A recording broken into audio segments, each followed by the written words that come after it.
From Chicago's CAN TV, a look at the week's events is reported in the newspapers, in the blogs and online, and on radio and TV. This is Chicago Newsroom.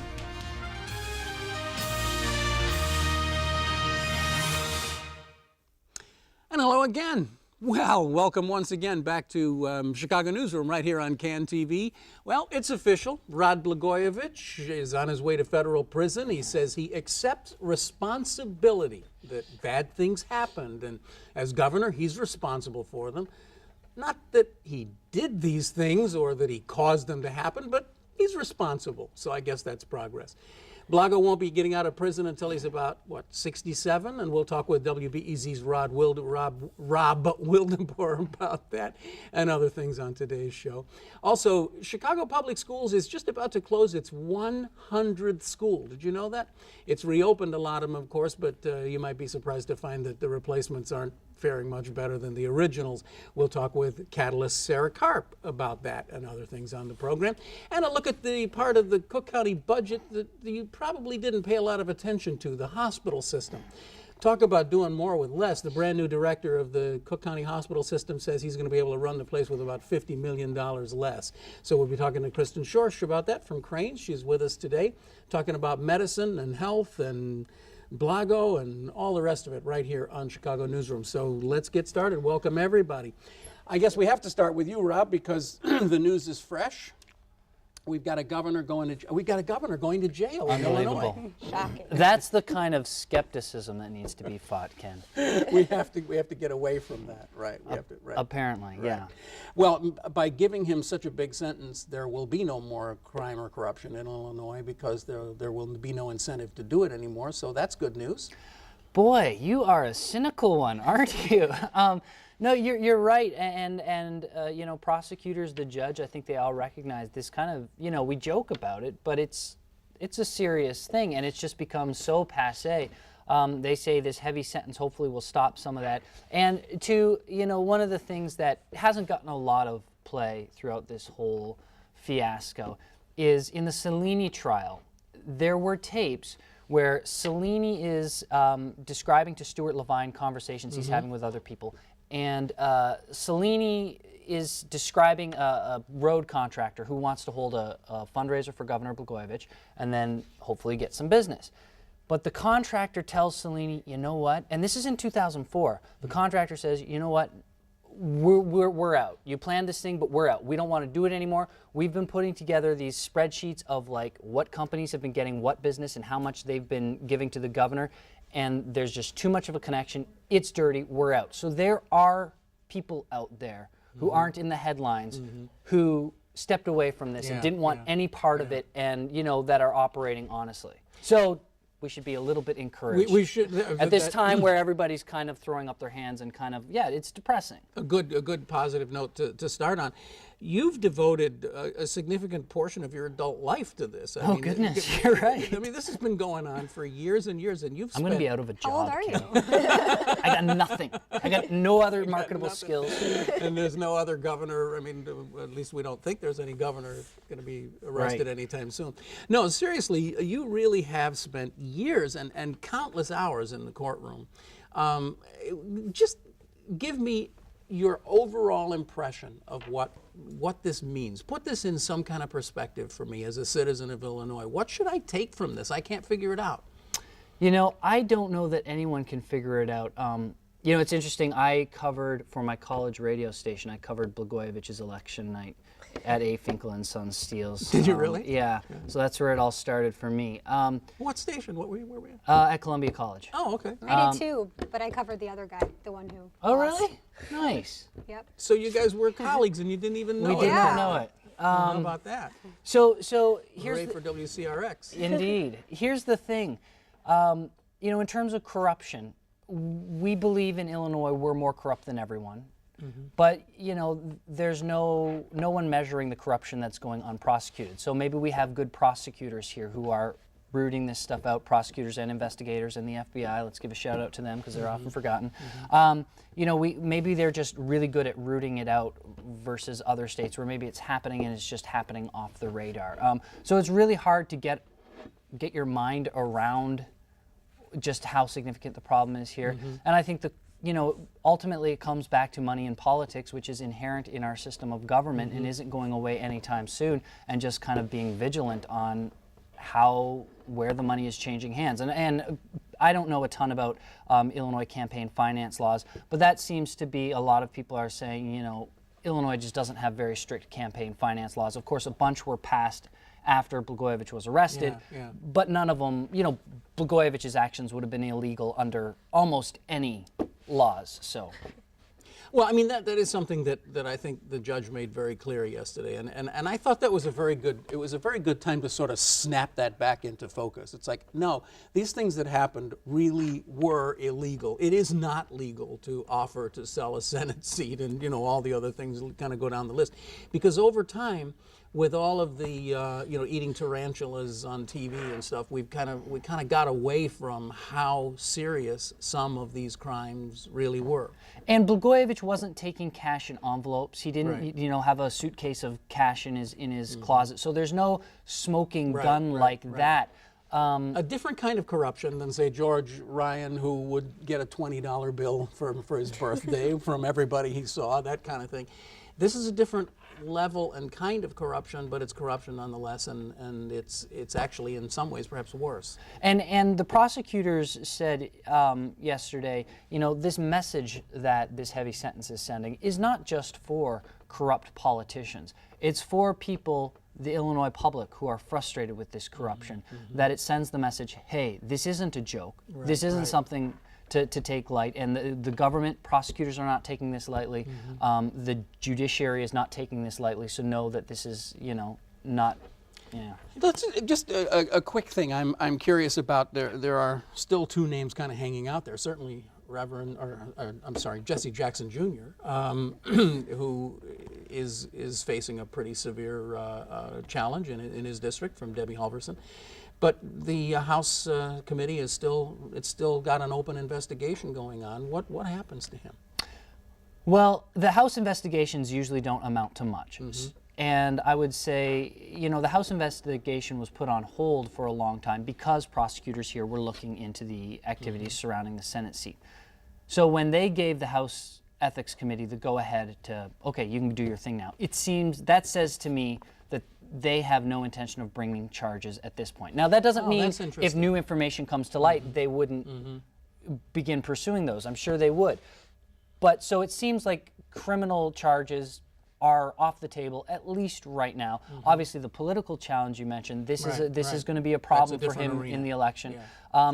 And in terms of the House Ethics Committee, one other interesting thing is I know Robert Blagojevich has offered to talk to them. As of last week, they hadn't called him because Robert Blagojevich was the go-between between the governor's campaign and Jesse Jackson Jr.'s supporters. And so we heard a lot of testimony about that. And he said he's very anxious to talk to the House Ethics Committee, which says to me he thinks there was something there to talk about. But I mean.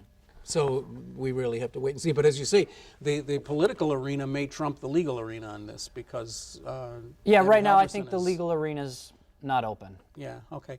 And also, I mean I don't want to make a bigger thing out of this than there is. But is there anything? Are there any burning embers left in the Rahm Emanuel part of this? I mean, he testified for 2 or 3 minutes, and that was about the end of that. And we haven't heard anything connecting him to any of this anymore. Is that book closed? I don't know enough to talk about that. I don't know that anyone does. Yeah. So I don't take my lack of comment as thinking one way or the other. I just don't know. All right. So I think. Sorry, that's a rather unsatisfactory answer. I don't think there's anyone who did know more than that would probably already be talking to the feds. Yeah. So I mean, I just don't think that we can know this, but it was just interesting that he was kind of Obama's go-between, and there were a number of things that were said about him, but if you look back at the record, it pretty much all died away pretty quickly. And that does raise one really interesting point. Just what is the line between legal political dealing and illegal political dealing? And we know when politicians have power to do, we know they trade votes. You vote for me on this, I'll vote for you. And we also know that they're also looking at their personal political futures, and that's sort of okay. but the way Blagojevich looked at his personal political future was over that line. And I think, one of the things, it's easy to make fun of Blagojevich and kind of marginalize him, but I think one of the, we do ourselves a disservice when we do that, because he wasn't so crazy in some of this political dealing he was doing. It was not so far off the mark. But it was, and yet I think it's more common. But a guy like than we Rahm like to admit. Emanuel is more sophisticated at it, I think. And when he calls up Blagojevich and says, "Hey, what the hell is going on with this school in my district that you're supposed to be releasing this money for?" It's a political call. It's not. Somehow or other, there's an essence of it being somehow different. But in general, we all get when someone holds a fundraiser, they're expecting something in return in the future. They're banking some favors. And Blagojevich's problem was that he wanted to make those favors pretty clear up front. Or he was saying, if you want this, you better hold a fundraiser for me. So it was, I'm not making apologies for Blagojevich at all, but at the same time, we ought to be aware. Do we have your permission to move on from Blagojevich? I guess. If there's any other news happening, I'm unaware of it, but if you think there's some, We're going go to have ahead. to just let you go now because this is the only thing you've been covering for so long. Sarah, you've been in the middle of a million stories. I just can't believe how every single day there's like 2 stories coming out of the school beat. The most recent, and perhaps not the most important, but fascinating, is the fact that they're about to close their 100th school. That's a lot of schools. There's a question as to whether all the 20 actions that they've proposed, and some are turnarounds where they sort of fire the whole staff and bring in a whole new staff, but there's a question whether they'll go through. I actually think some of the turnarounds will eventually be taken off the table because some of them are sort of oddly defensible. Some of them are schools that seem to be performing better than others. And the tradition is that they propose these actions, they kind of see who's up in arms and more than other people, and then they sort of back away from the ones that are really up in arms. But you guys and WBEZ work together on this. You published this map, which I highly recommend, showing where the schools that have been, what do you want to call it? Processed. Right. Something targeted is what I use in my drastic has articles all the been time. done to them. Right. And a lot of them were closed just because they just had no population. It's interesting. You look at there's this straight line that goes right down State Street. All That's the schools exactly right. because of the CHA when that was depopulated.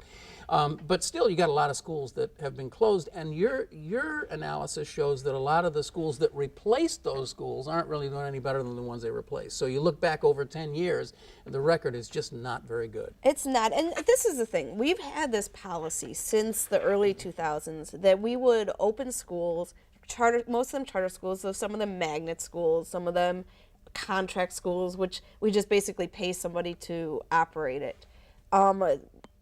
We've had this policy to do this, and so we've opened a lot of schools, not only in the buildings where we've closed schools, but also just in a lot of archdiocese old buildings and random other places. When you look at those schools that we've opened, there's about a third that are doing really good, a third that are doing so-so, and a third that aren't doing so well. And that's sort of the same story if you look at Chicago public schools. It's kind of like that in life. About a third is good, about a third is bad. And actually, if you look at some of the drivers of that, if you look at schools that serve low-income kids, a lot of them aren't doing well. But if you look at the schools that are serving more middle-class kids, those schools are doing better. One interesting thing that we saw, that Linda from BZ and I saw, is that the schools that were replaced, some of the closed schools, were magnet schools. The ones that were high performing were mostly magnet schools in neighborhoods that were gentrifying. So where you have a lot of parent attention, and also you apply to go to the schools. A lot of the schools that have replaced the schools that have closed, the schools that closed were neighborhood schools with attendance boundaries. And now you have most of the schools that were open in their place have a lottery, which changes the mix of the kids, because if you have to apply, and if you're willing to drive or take the bus to get your kid there, you're perhaps a little bit more of an involved parent than, say, a parent that just says, well, there's the school down my block and I'm going to take my kid there. A lot of this closing has been the effect of housing pattern changes. Whether it's Inglewood, where just people, there's just a lot of people just moving out, and Right. just the population being decimated, or the housing, the housing projects being taken down along State Street and on the west side. That's where you see a lot of those closings, or Just in the interest of keeping things moving along, I want to jump around because there's so many things that you're covering. One of the really fascinating things going on right now is this whole Bill Gates challenge, where you'll have to explain this, but it appears to me that what's going on is the Chicago Public Schools is signing on to get some Bill Gates money in exchange for agreeing to treat the charter schools better. I mean, that may be grossly wrong, but that's the way it looks to me. To some degree, this whole Bill Gates, it's called a district charter compact. To some degree, it's sort of a PR move, because what they're trying to say is, we're going to treat everybody equitably, but there's a question as to whether they were not treating charter schools equitably. I mean, the charter school community thinks that they're getting paid, that they get less per pupil than traditional schools.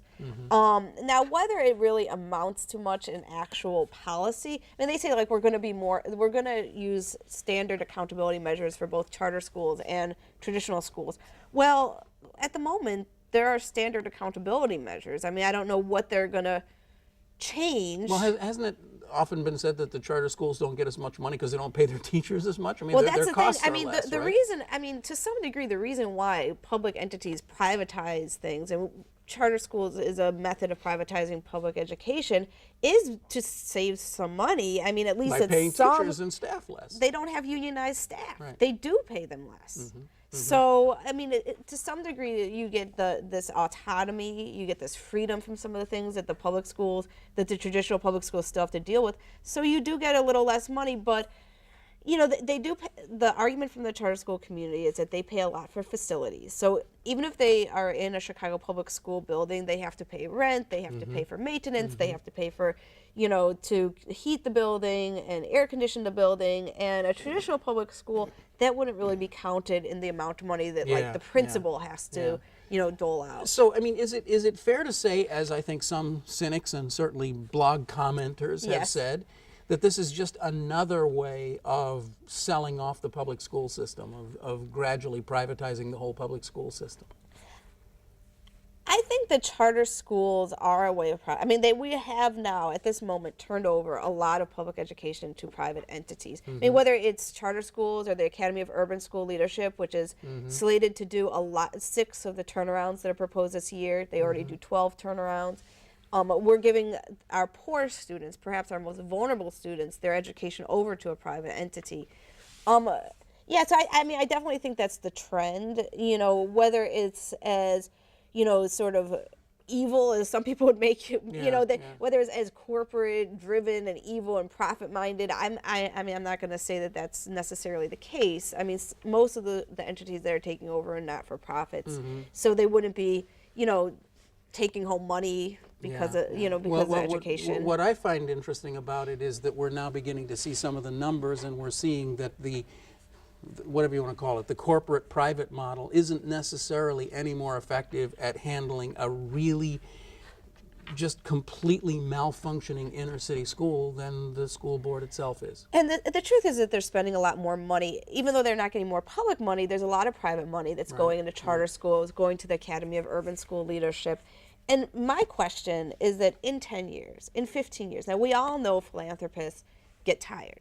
Foundations decide to take a year or two off, Right. So then what happens to these schools that are so dependent on this money?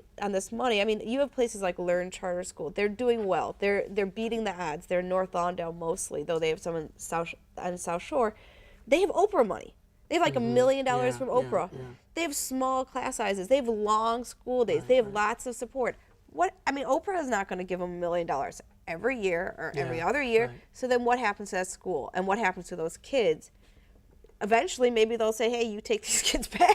They'll close the schools. And then we'll be left holding the bag. I think that's really the long-term questions.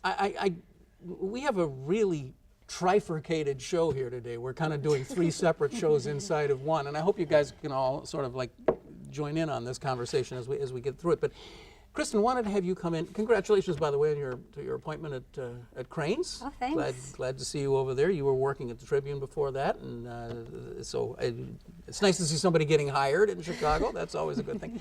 So you're dealing with health and medicine policy and all that kind of stuff at Crain's, and you've written a lot of interesting things, but specifically something that really hits home in Chicago is this idea of the new administration coming in at Cook County and at the Cook County hospital system.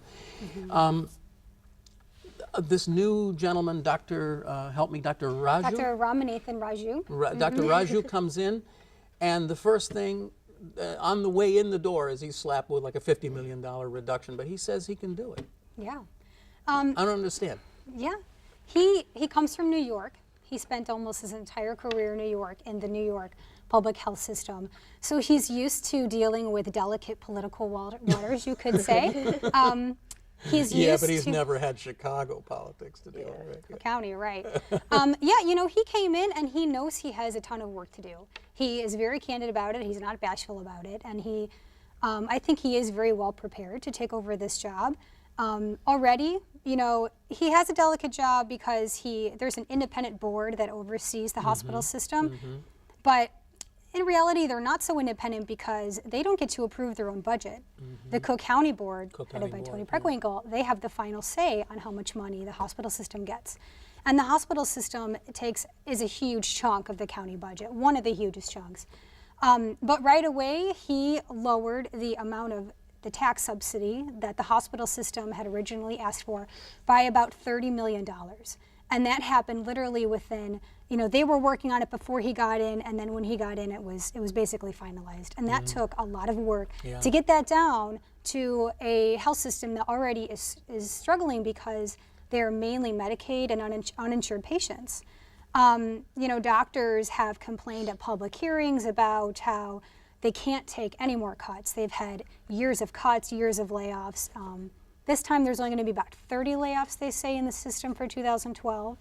But he's dealing with not only budgetary and political issues with Cook County, but just the overall trend in the healthcare industry right now is dealing more with less. You've got reimbursement rates that are being cut. You've got federal healthcare reform that's really expensive to adapt to for a lot of hospitals, especially a safety net hospital.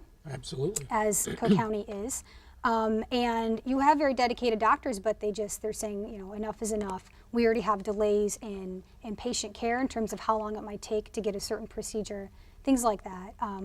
But I think he's well suited for the job, and he hasn't shied away, and he's already wining and dining with other hospital CEOs to talk about partnering with them in some way. Wow. Because now that's original. Yeah. They know, and he knows, that if county for some reason closed because they ran out of money, those hospitals would be getting the patients. That's always been the darkest secret about Cook County Hospital. It's before it was Stroger Hospital. It's the hospital everybody loves to hate, and yet everybody also knows that if it weren't there, oh my God, what a ripple effect that would have on the whole economy and on all the other hospitals. Right. Has there been any look at what's happened? Did they close Providence Hospital? Or Providence open? It is still open. They closed Oak Forest Hospital in the south suburbs, which was a really nasty battle. But they are keeping it. They're keeping it open as a 24-hour outpatient clinic, basically a mega clinic, saying that the county argued that there wasn't enough need for a huge hospital and they needed to save money. Providence is still open, but the beds are being downgraded a bit, and they still have their big OR as well, or ER, sorry, as well. But there's so much changing, there's so much uncertainty, and nobody knows what the reimbursement rates are going to be for Medicaid and Medicare. So a lot of hospitals are just really buckling down. Even the really wealthy hospitals are just wondering, how are we going to stay afloat with that's part of happening? what I can't understand is surely the public hospital system the future is just more and more patients. I mean, I can't see how it's any other way. Well, and the trend right now is really preventative medicine and people going to get treatment at primary care clinics. So that's why you're also seeing a lot of hospital consolidations and mergers lately. I mean, I've been at Crain's for 5-6 months, and I've already written several stories about hospitals in talks to merge. Merging, and it's funny, you look through your list of stories, a and lot a of lot of mergers them and are about acquisitions. hospitals merging. It's about survival. It's about my balance sheet is really bad right Right, now, and right, if right. I don't reach up to a larger network and really, hook up maybe to not only get their more prestigious programs and services, but also their larger, Right. pocketbook, Yeah. because we need help. It's just a real pleasure to have three incredibly smart people who know their beats really well just talking about it, even though there are a lot of different things. But we got like 2 minutes left, and I just thought we'd just kind of throw it around the room. It's the end of the year. This is just a goofy notion that I just thought of, but what's the most important thing that happened on your beat all year long? Well, obviously, we know. Okay, that was a dumb question, wasn't it? I hear a governor. Live TV, my friend. Yeah, probably All right, what do you Blagojevich. think Probably okay. Blagojevich, and I think I'll go with Superintendent Gary McCarthy. I suppose Rahm Emanuel you could throw in there too, because he's the one who brought Gary McCarthy. But McCarthy seems to have a lot of interesting ideas that he wants to implement at the police department. He's seen the New York City Police Department be kind of retooled by Bill Bratton. He's seen how it's done. He says he can do that here. So it'll be interesting to watch him over the next year to see what changes he brings. We didn't get a chance to talk about this today, but you did a very good interview, and I recommend it on the BEZ website with David Kennedy about Don't Shoot, and it's all tied into that kind of rethinking what the police department is and should be. A couple minutes left. Kristen? Oh, there's several things. Well, mergers and consolidations, that's huge. You're going to continue to see a lot more of them, and you're maybe going to continue, you might see small community hospitals closing, especially in areas where they're just not getting the patients they need. Also, healthcare reform obviously is huge right now with hospitals trying to adapt to that. And also, the state is creating this insurance exchange for small businesses and individuals, and we're still we're seeing the shape of that happening, and so I would say those are three pretty big issues right now. And it's going to be really interesting to watch where that shakes out. You get the last minute, Sarah. How do you summarize this year in education? I would say Rahm Emanuel, not J.C. Brizard, but Rahm Emanuel took over the school system. He is much more present than Mayor Daley was. He is hands-on. He's at every gosh darn press conference you go to. And I really think that he is calling the shots. And I think it'll be interesting to see. He is not an educator, and he doesn't know all that much about the details of the Chicago Public Schools, but he is definitely out there calling the shots. So it'll be interesting to see, in 2 or 3 years, if some of the things that he's doing actually do anything to improve the school district. And of course, that question just hangs over everybody's heads in every big city about whether public education.